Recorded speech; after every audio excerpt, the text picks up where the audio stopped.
Now listen carefully and answer questions 1 to 10. Good morning. I'd like to join the library, please. Of course. Can I just see your student card? Here you are. Thank you. Let me just check. Your first name is Garba, G-A-R-B-A, and your surname is Buwal, B-U-W-A-L. That's right. Can I just get some additional information from you for our database? It won't take long. Sure. Could I have your address, please? Here, in Newtown? Yes. 16 Bridgeway Road. Is Bridgeway written as one word? Yes, it is. Thank you. Which city are you from? Just the city. I don't need the full address. I'm from Lagos in Nigeria. And your date of birth? 25th of May, 1983. Which course are you on? MSc Engineering. Thank you. That's all the personal data I need. Your library card will be ready tomorrow. Would you like to pick it up here, or shall I send it to your department? I'll pick it up here. Could I just ask you a few questions? Of course. What would you like to know? I heard the library is open 24 hours a day. Is that correct? It will be from the 1st of October, but now we're only open from 9 a.m. to 6 p.m. because this week is only for orientation. There are no formal classes at the university. I see. It's very unusual to have a library that's open 24 hours. We are only the second university in the UK to offer this service. It was instantly popular when we introduced it on the 1st of March last academic year. What facilities are available here? I missed the orientation, I'm afraid. Well, you can see the 3 photocopiers over there by the large desk. The one nearest us is a colour copier. How much does it cost to make copies? 5 pence for black and white and 10 pence for colour. Only A4 sized copies are available. On the other side of the room, by the windows, you can see the computers.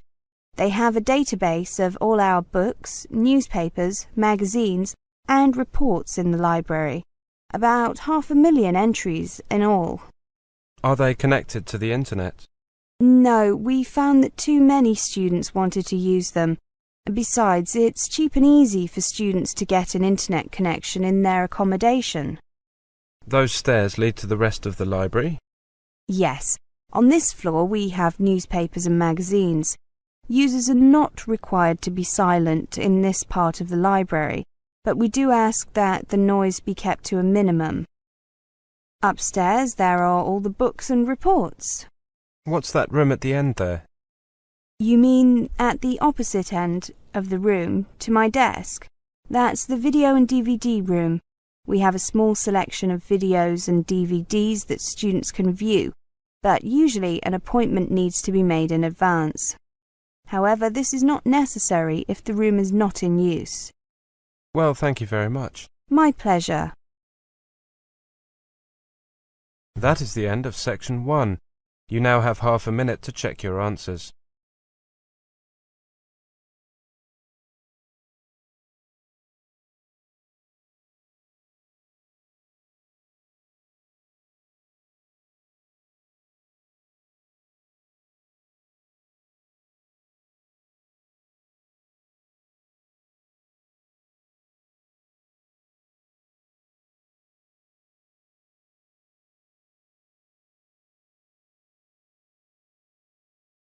Now turn to section 2. Section 2. You will hear a monologue. First, you have some time to look at questions 11 to 20.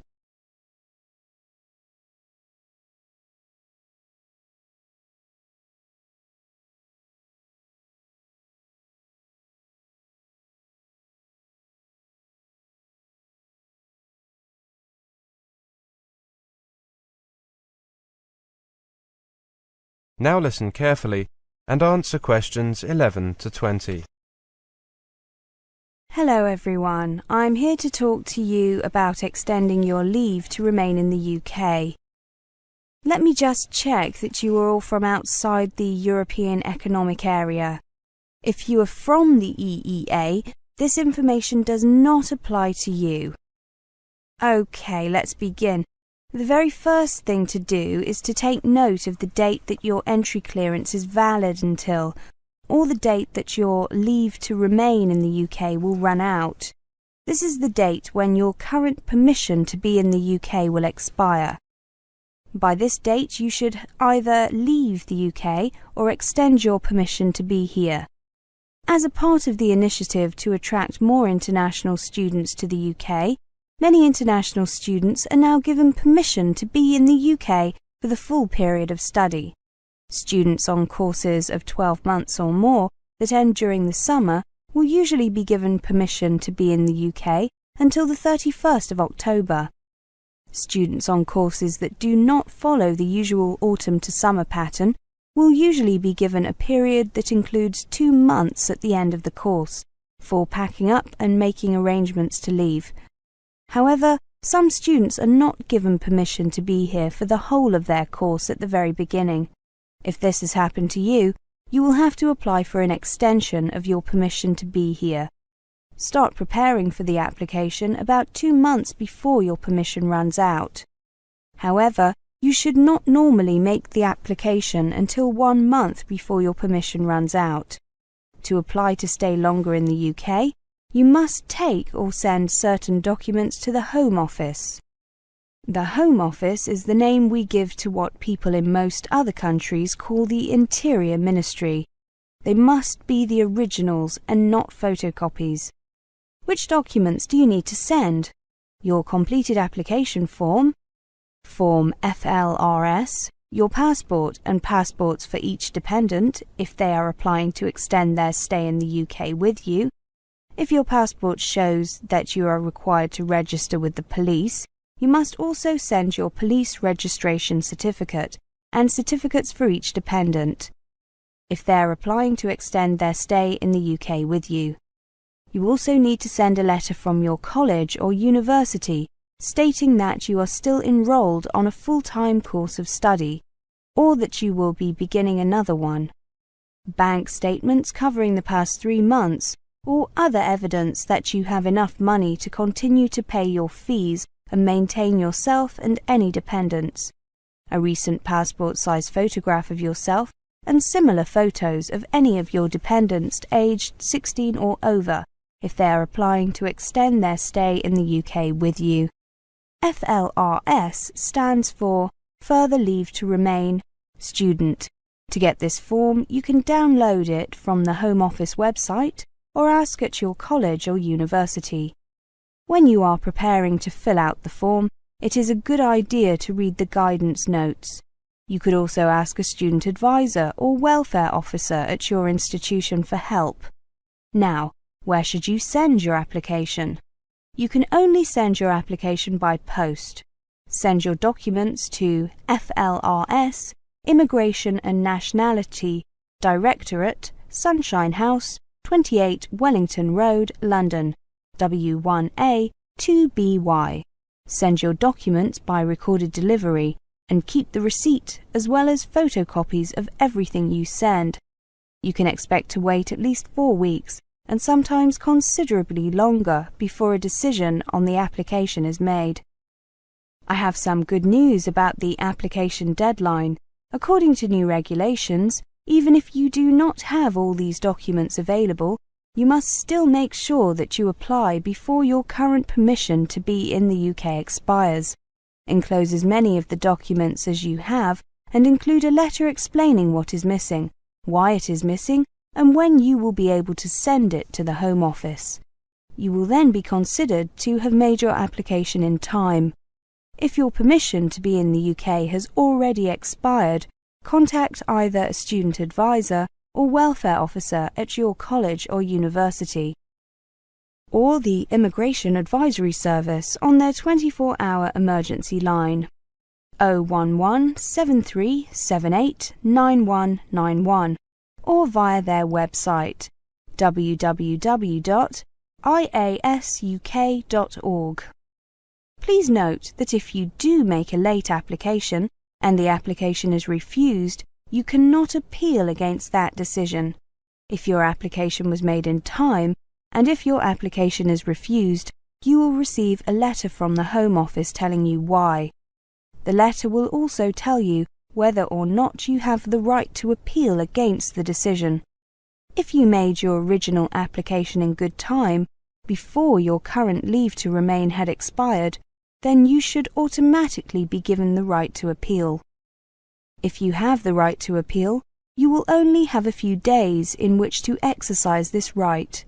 You should therefore ask for professional advice about the appeal process as soon as possible from a lawyer, a student advisor, or welfare officer at your college or university, or the Immigration Advisory Service. That is the end of Section 2. You now have half a minute to check your answers.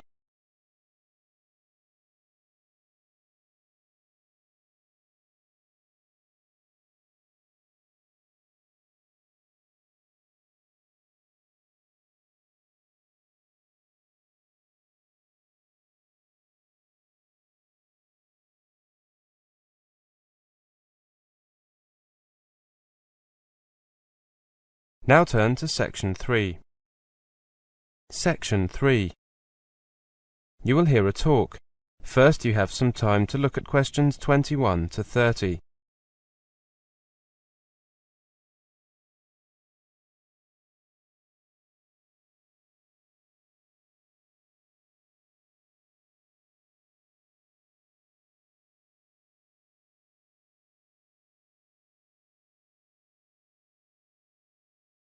Now listen carefully and answer questions 21 to 30. Good morning. Your name is Claire Sanders, isn't it? That's right. Well, Claire, as we explained in the letter, in this interview I'd like to talk about some of the things that you mentioned in your application form, such as your experience and academic background. I see. Now, for your undergraduate degree, you studied geography, right? That's correct, at the Scottish National University. SNU is a very prestigious university. Apart from that, were there any other reasons that you chose to study there? Well, you're correct in suggesting that the main reason I went there was due to the superior quality of the university, but there were two other reasons. The first was that it is reasonably far from my home. I wanted to be as independent as possible from my family whilst I was studying, and felt that that was one way of achieving that aim. The other reason was that the university offered an excellent program of summer work in developing countries, and that's something I was very keen on. That would be the Livingstone project. That's right. I'd like to return to that in a minute. Let me just check the optional courses you took in your third year. The two compulsory courses were methodology in geography and statistical analysis, and I chose infrastructure, development issues and geology in addition to those. I see. You clearly decided to focus more on the human geography side of things. Yes, I had worked on development projects abroad for 2 summers as part of the Livingstone project. The first project was in India and the second was in Sierra Leone. Could you tell me the main aims of the project and how you contributed? The Indian project was to ensure that a village had adequate supplies of fresh water and adequate sanitation. On that project, my role was to help lay pipes and put together various pieces of equipment. The project in Sierra Leone involved improving the infrastructure. The aim was to create rudimentary roads between villages so that they could receive aid and so that they could get agricultural products, particularly fruit and vegetables, to the capital and larger towns. My job was to help choose the best route for the roads, minimizing any impact on the environment while maximizing efficiency. How did you find the experiences? The Indian project was helpful in that it was my first experience abroad, and I got to see how small development projects can really make a difference. However, I found the climate, well, it was extremely hot and humid, and we were doing a lot of physical work, so it was, well, it made you appreciate air conditioning for a start. The second project, well, I enjoyed that a lot more. There was some physical work, but we had some machinery to help us clear paths through vegetation. I really enjoyed being able to put what I had learned into practice. For example, we had to choose a route on a map first of all, according to the contours of hills and valleys. Then we had to explore the ground and check that it was really a suitable route. And now you've decided to take a master's degree in development studies as a result. Great. Well, I just have a few more questions regarding... That's the end of section 3. You now have half a minute to check your answers.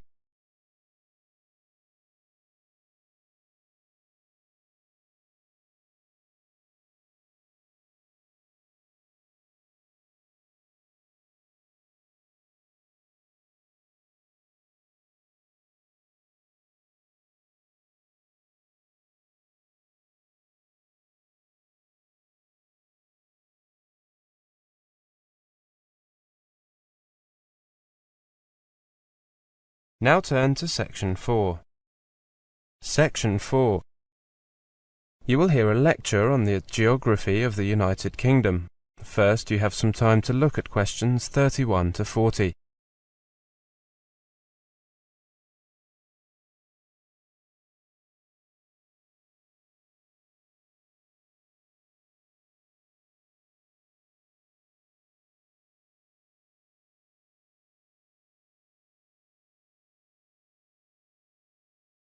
Now listen carefully and answer questions 31 to 40. Welcome to this introductory lecture on the geography of the United Kingdom. The UK, with a total population of over 60 million, consists of Great Britain and Northern Ireland. Great Britain comprises England, Scotland and Wales. England is the largest country of the UK, with some 52 million people. It is mainly a lowland country, with some upland areas in the north and west. The capital is London, with about 7 million people. There are many manufacturing industries, and farming is widespread, but the economy is increasingly service-based, and London is one of the world's leading centres for banking, insurance, and other financial services. High-tech industries have replaced many of the more traditional ones. In Scotland, 5 million people live in an area not much smaller than England. The country boasts vast open spaces and is one of the last areas of unspoiled natural beauty in Europe, featuring mountains, lochs, that is lakes, and glens, that is valleys. Modern industries including oil, electronics and biotechnology, as well as more traditional industries such as fishing and forestry, drive the economy. The largest city is Glasgow, but the capital is Edinburgh. Wales is home to 3 million people, and its geography is characterised by coastline, mountains and lakes. Cardiff is the capital and largest city. Key industries include electronics, auto components, food processing, healthcare and professional services. More Japanese companies have set up shop in Wales than anywhere else in Europe.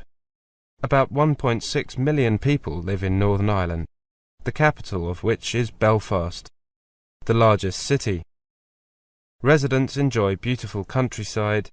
Many new hotels are springing up to cater for increasing numbers of tourists and business travellers. The climate in the UK is moderate. Summers are fairly cool and winters are quite mild. And despite what many foreigners believe, British weather is not rain and fog. It is actually more comfortable, more varied and more interesting than that. What you can look forward to in the way of rain, sun, temperature, and even daylight depends on where you will be living. Here are some typical figures for London. January is the coldest month at 3 degrees centigrade, whilst July is the hottest at 17 degrees centigrade. Rainfall varies from 56 mm in April to 81 mm in December. Although the UK is quite small geographically, the climate varies from one area to another. In general, the west is wetter and milder than the east, and northern areas are noticeably cooler than southern ones. For example, compare the following temperatures with the London figures. Edinburgh, 14 degrees centigrade in July, and Manchester, 15 degrees centigrade in the same month. Edinburgh, 4 degrees centigrade in January, and Manchester, 5 degrees centigrade in the same month. Parts of Scotland usually get snow in winter, whereas you might live in London for several years without seeing a significant snowfall. International students who are used to tropical or equatorial climates are often intrigued by the sheer variety of the weather in the UK. Weather in the early spring tends to be especially changeable. You could be treated to rain, snow, thunder and lightning, hail and glorious spring sunshine, all in the course of a single day. That is the end of section 4. You now have half a minute to check your answers.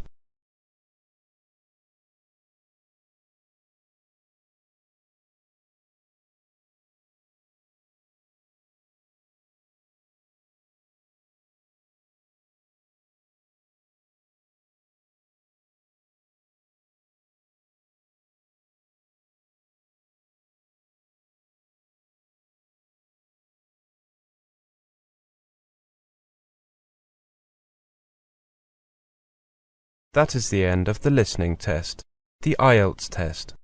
You now have 10 minutes to transfer your answers to the listening answer sheet.